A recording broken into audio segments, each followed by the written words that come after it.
అందరికీ నమస్కారం అండి. నేను మీ డాక్టర్ శ్రీనివాసులు. శ్రీనివాస వాస్తు జ్యోతిష్య నిలయం ప్రేక్షకులందరికీ నమస్కారం. మనం ఎంఏ జ్యోతిష్యం సెకండ్ ఇయర్ పేపర్ 1 దాంట్లో చాప్టర్ 5 మేలాపకం అంటే వివాహ పొంతననే మేలాపకం అంటాము. సో వివాహం అనేది జీవితంలో అతి ముఖ్యమైన వ్యవహారం. ఆధ్యాత్మిక శాస్త్రాంశం నుంచి ఇది ఒక సంస్కారంగా మనకి శాస్త్రాలు బోధిస్తాయి. మనకి ఇప్పుడు షోడశ సంస్కారాల్లో వివాహం అనేది ఒక సంస్కారం. కాకపోతే వివాహ విషయంలో చాలా కోణాలు ఉన్నాయండి. ఎందుకంటే ఇద్దరి అభిప్రాయాలు ఏకీభవించే చాలా కష్టం. అంటే ఒక్కొక్కరికి డిఫరెంట్ యూనిక్నెస్ ఉంటుంది. అయినప్పటికీ కొన్ని అభిప్రాయాలైనా ఏకీభవించకపోతే కలిసి జీవించడం చాలా కష్టం.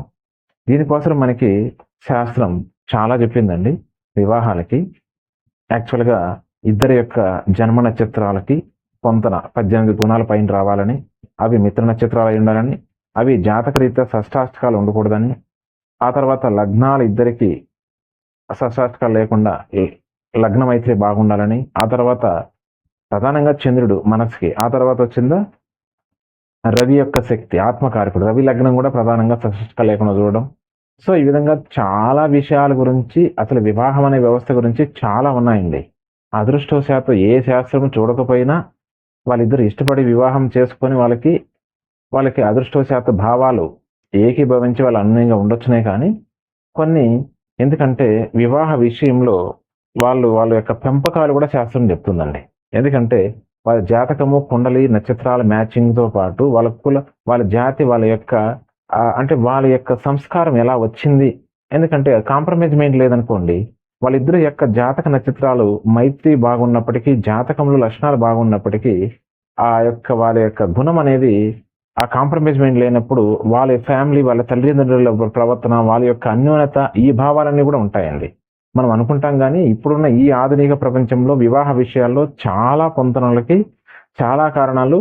మ్యాక్సిమం ఇప్పుడు చాలా మంది యూత్ ఎలా ఉన్నారంటే, మా తల్లిదండ్రులు అన్యోన్యంగా లేదు, మేము సుఖంగా ఎందుకు మేము ఉండగలుగుతాం అనే వివాహ వ్యవస్థ పైన విరక్తి భావాన్ని కూడా చూపిస్తున్నారు యువత. అంటే అలా తయారైపోయింది.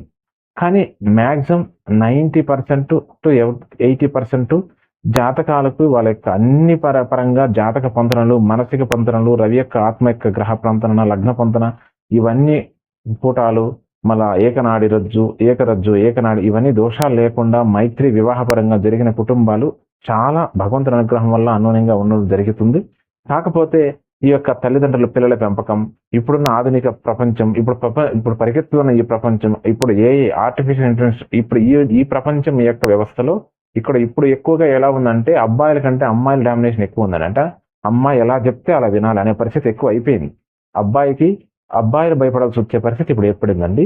సో ఇది ఎంఏ జ్యోతిష్యం పేపర్ సెకండ్ ఇయర్లో పేపర్ 1లో మేలాపకం అనేది చాప్టర్ 5.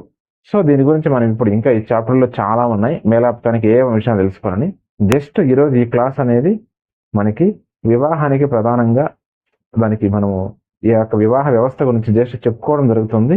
నెక్స్ట్ ఇంకా రాబోయే క్లాసులో ఇంకా మనం దండిగా వివరాల గురించి తెలుసుకుందాం. నమస్కారం, స్వస్తి.